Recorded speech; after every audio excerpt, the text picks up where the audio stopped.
अच्छा अरे सुरेशना माँ सुकेशी अरे तुम्हें माने तो सदा सर्वदा मोरी पूजा अर्चना रे मग्न रहिल अरे दिनक दिन तमे माने मते काई किछि मागिले नहीं अरे आज मु तुम मानक पूजा रे बहुत संतुष्ट अछि रे आज तुम मन इच्छा बड़ा मागरे सुरेशना मु तुमको निजे हसी हसी प्रदान करी हे गुरुदेव हरि ओम जदि आम पूजारे आपण आज संतुष्ट अछंती ताले एही कृपा करंतु गुरुदेव घरे सुरेशना आमे दुई जण राजा रानी दुई जण कर पुत्र किए कोडरे नाही सुरेशना कन्या रत्न किए नाही जदि कृपा करछंती ताले एही कृपा करंतु पुत्र किए दियंतु कन्या किए दियंतु हे रूपा रूपा हे शून्य ब्रह्म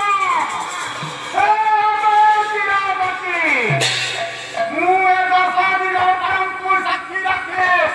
पूर्ण राज्य राजा सुरेशना मां सुकेशी को पुत्र किए कन्या किए प्रदान करुछि हरि ओम तत्सत् एबे मते विदाय दियो राजा आसंतु गुरुदेव हरि ओम तत्सत् जेतेबेले कि आज गुरुदेव राजा रानीकर पूजारे संतुष्ट होई वर देले